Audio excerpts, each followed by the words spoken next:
Something has just been confirmed about Prince Edward, and the truth is, this is the kind of story the royal family usually prefers to keep quiet.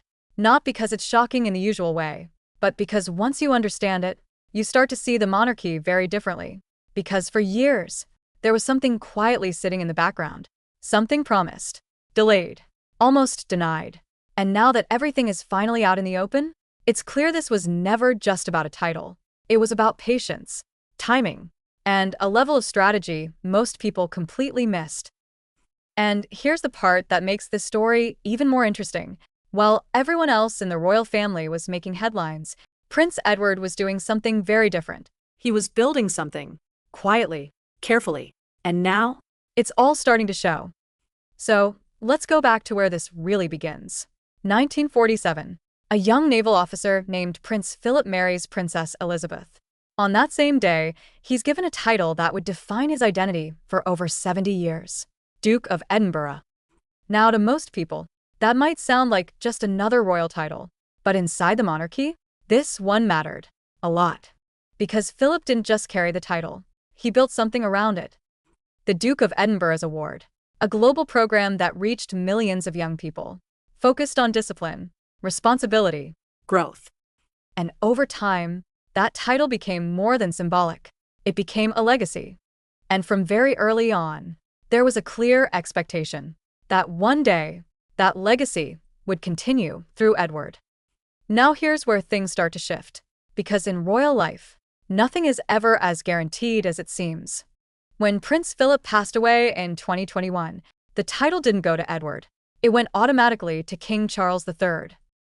Then, in 2022, when Queen Elizabeth II passed away, Charles became king, and the title disappeared into the crown.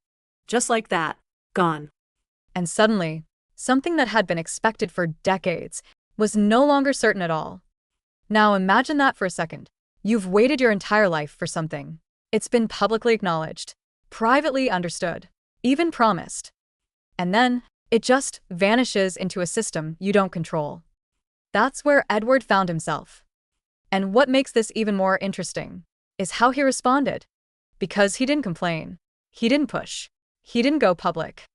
He waited. And that tells you something important about how he operates. Because while the public saw silence, behind the scenes, things were moving. Slowly. Carefully. Strategically. Then finally, March 10th, 2023, Edward's birthday. The announcement comes.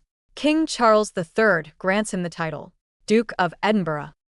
Now on the surface, that looks like a simple story, a brother honoring a father's wish. But here's the detail that changes everything. It took 6 months. 6 months for that decision to happen. And in royal timing, that's not hesitation. That's negotiation. Because this wasn't just about honoring a legacy. It was about controlling the future. And while everyone was focused on the title, Edward had already secured something far more powerful. Bagshot Park.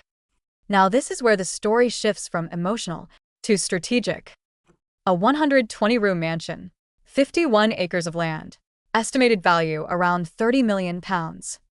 But the real story isn't the size, it's the structure. Because back in the late 90s, Edward secured a lease on this estate. At the time, nothing unusual. 50 years, low rent, standard royal arrangement. But then, in 2007, he made a move that almost nobody paid attention to. He extended that lease. Not by 10 years, not by 20, by 150 years. Let that sink in. 150 years. That's not a temporary arrangement. That's long-term control. And here's where it gets even more interesting. The rent? A peppercorn rent. Which essentially means almost nothing. So you have a £30 million estate being held under a lease that costs next to nothing. Now here's the twist. That lease Can be sold. transferred, profited from. Which means this isn't just a royal residence. It's a financial asset. And while everyone else was caught up in royal scandals, this arrangement sat quietly in the background. Until people started comparing. Because when you look at Prince Andrew's situation, the difference is obvious. Andrew's deal? Restricted, family-bound, no flexibility. Edward's flexible, transferable, open. Which raises a question that's hard to ignore. How did the Quiet Prince end up with one of the most advantageous deals in the entire family? And the answer might come down to one thing: timing.